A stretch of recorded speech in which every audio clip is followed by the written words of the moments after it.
Hello everyone and welcome back to the Common Sense Crypto channel. As with you always, this is Rich doing another video today on XRP.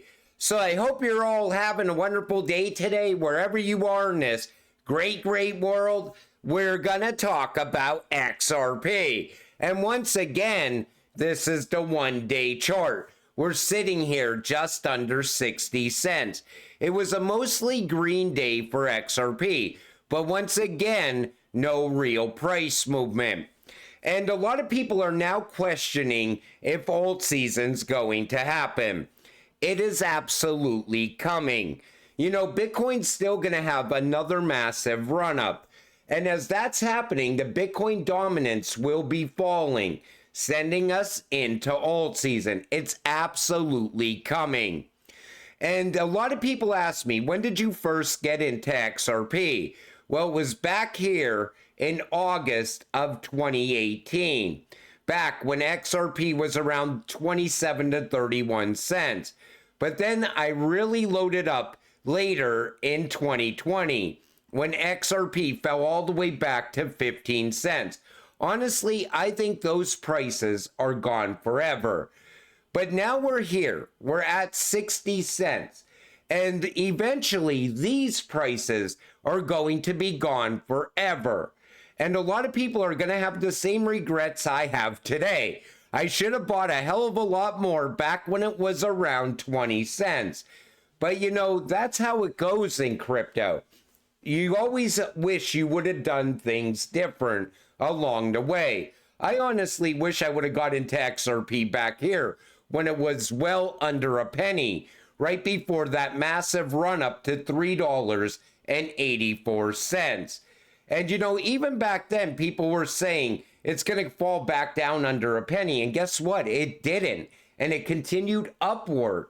But you know, even back in 2021, people said, well, don't expect an alt season for XRP because of the Ripple versus SEC case.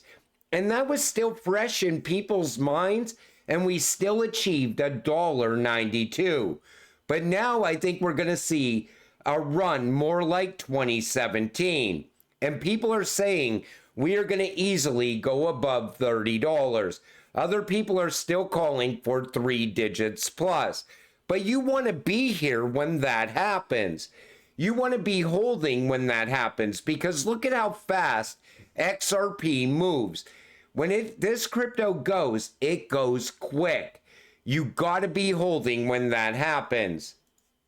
And the other thing that people are questioning inside the crypto space is ISO 222.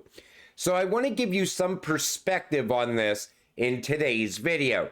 This comes from Smoke, Swift's WIM Rainmakers on Swift GPI using APIs to enable DLT global settlement within Swift's 11,000 member network, and even mentions the partnership with R3 Corda, which uses XRP for payment settlement, which is confirmed by R3 Corda Settler Technical Code, Swift documentation, and Credit Suisse institutional documentation. But here's Corda's code right here. And you see XRP payment, XRP settlement. Then you see Swift payment and service. But you know, Corda is also going to utilize XDC at some point in the future, most likely as we watch the rise of digital trade. XDC is another overlooked cryptocurrency that's going to achieve some high numbers as digital trade goes worldwide, and that is absolutely coming as well. Here's Ripple's Marcus Treacher explaining how the adoption of ISO 222 gives Ripple advantages as a company, as well as ISO 222's relation to blockchain. If you're still confused on how this standard relates to crypto adoption, here's your chance for clarity. Now, I'm going to play this quick video, but I want you to pay attention to what he says here, because he talks about it being integrated into phone apps and merchants and people paying each other, paying merchants. ISO could take us into mass adoption. Take a listen. Well, ISO 20022 is a global, if you like, agreement on the information that moves with a payment from a sending bank or payment company to a receiving bank. And the reason it's so special is that it creates the ability in a very flexible way to put in very clearly defined information in large amounts if that's required, for example, long addresses, long names, descriptions, so that the sending and receiving counterpart, payment company or bank, can exchange a payment, exchange value without having failures or the rework or the manual intervention that many of the older standards create. So ISO 20022 has been around for a few years now, and it's gaining momentum very quickly. I think as the world's moving to a more digital first model, i.e. more payments are delivered either through machine execution or through apps on people's phones or your marketplaces, the value of having a really powerful, strong standard for exchanging those payments, people to people, marketplace, buyer to seller, without having the overhead of manual rework and having to second guess what the payment's about, is really powerful. And for Ripple, taking that model into the blockchain space, it gives us a big advantage because we can, from the get-go, facilitate highly automated payments end to end. What we can also give back to ISO 20022 is advice, help, suggestions about how the standard can be extended into a truly internet world and into the kind of cryptographic element that really underpins Ripple. So kind of giving and benefiting both ways, if you like, from Ripple's membership of ISO. Think about it like this. Right now, if you're going to send money, say from the United States to, I don't know, China, it's going to take days to get there.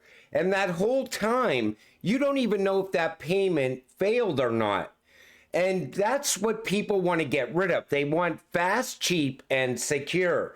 They want to be able to make a payment in a matter of seconds. The problem with Swift is it's just messaging. Ripple does messaging and settlement. So when you see these BRICS countries wanting to pull away from Swift, they have to have a better option. RippleNet and XRP is the better option because it does both. It does messaging and settlement. And he talks about how it's going to be used in payments, even from person to person. That shows you that we are headed towards mass adoption.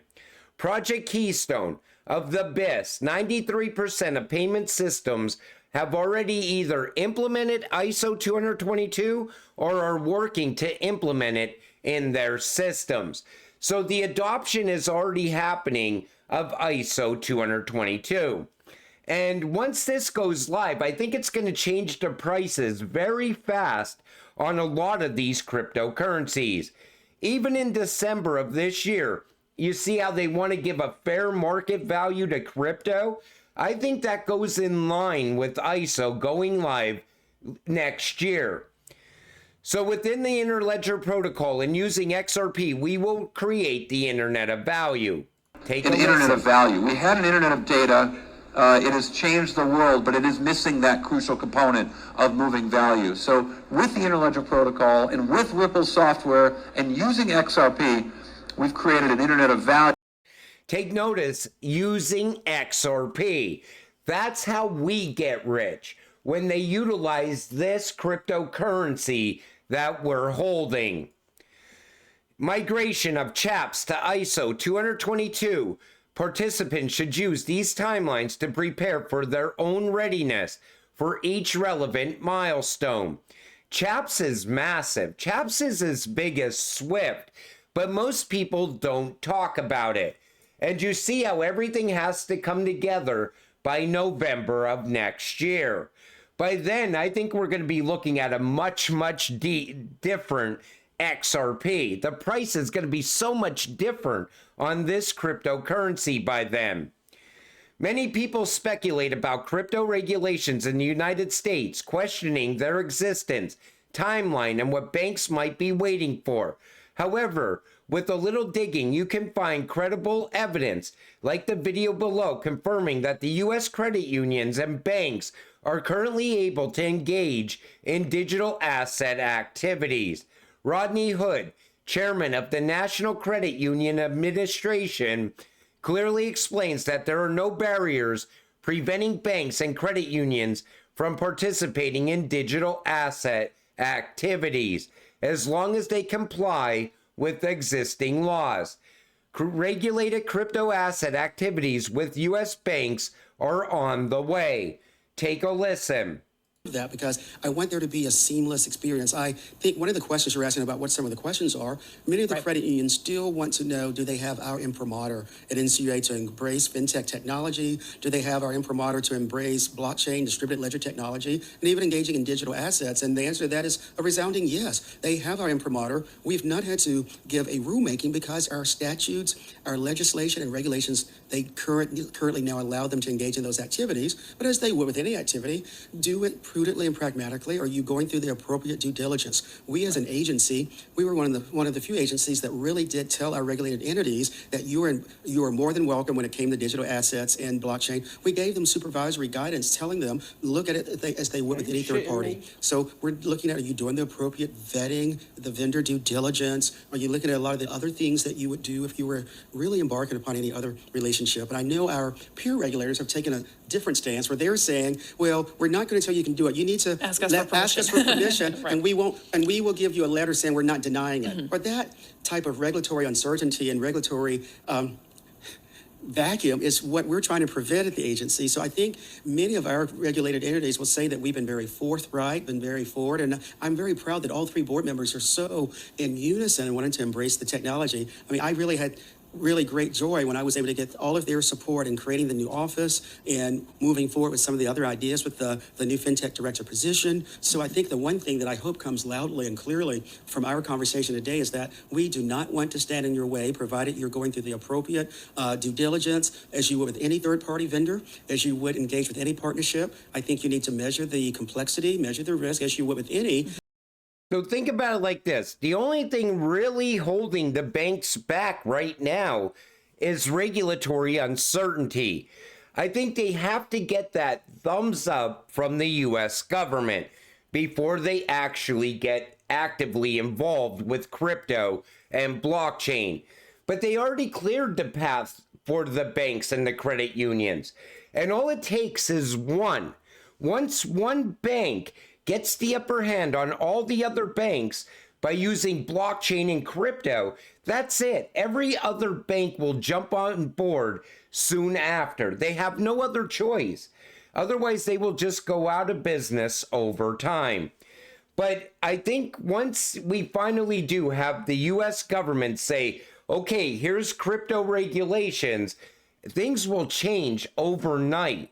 Because I think a lot of these banks want to get involved with crypto, want to get involved with blockchain, but they're still very reluctant. Just like taxi drivers didn't like Uber, CD shops didn't like Spotify, Bitcoin maxis aren't ready for XRP because it's a superior technology that disrupts the old ways.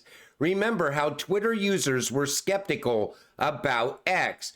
Change is always met with resistance. That comes from Edo Farina. And, you know, it's true. What's going on with Bitcoin right now, what's really holding Bitcoin up and holding XRP down is the fact that they still believe Bitcoin can go higher until XRP starts to take off. And once XRP disrupts the entire banking system, and it's running live on all these rails around the world, things will change overnight.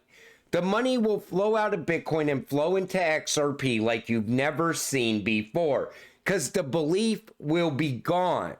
And most of the smart money will be out early, and they'll be using retail as exit liquidity. I'm talking about BlackRock and Michael Saylor. They'll jump out of Bitcoin and leave retail behind. That will happen at some point in the future because utility will change everything very fast. Expert says those who claim XRP is going to zero have a low IQ. I mean, anybody who thinks XRP is going to zero at this point is just a moron. Let's face it. Because you already have all the proof. You have people from Swift saying that they're going to work with Ripple. You have partners of Ripple talking about the technology and how game-changing it is. You have the banks partnering up with Ripple already, integrating that RippleNet technology that XRP is going to run on. The IMF telling you it's a done deal. The BIS telling you it's a done deal. Rosie Rios telling you the train has already left the station. If you're still thinking that XRP is going to zero, you're just going to get left behind. Because I still do believe 2017 is going to play out again. You got to remember, we now have clarity for XRP, and the market has not rewarded that yet. At the same time, we're done with the SEC. Even if they appeal, it's not even a big deal to Ripple. You know, most likely they're just going to pay the money and we move forward. And I think everybody still wants that confirmation, though. But here's what I see happening short term. We go into alt season. ISO goes live. You know that's going to push the price of these cryptocurrencies. Ripple will most likely IPO at some point. Beyond that, we are going to watch mass adoption happen slowly over a short period of time. And I'm talking about when your normie friends, your friends that you tried to get into crypto, but they just couldn't see the vision that you had, they will be using blockchain technology in stores and not even knowing it. And we will get to that point. And that's when people will get generational wealth. Most people will be out long before then. Could you imagine if XRP ran up to $50 right now? Half of the people holding XRP will be gone. At $100, another 25% will be gone. The only people that really understand deep down what this cryptocurrency is capable of will still be here. And they will become the new 1%. And that not everybody that holds XRP is going to get rich. They will get life-changing money, but they won't get rich. But until it all happens, you also got to stay patient, stay positive, so we can get rich together. With that said, I'm going to wrap up this video. I want to thank you all for watching. I appreciate all of you. I'll see you in the next one. Have a great night.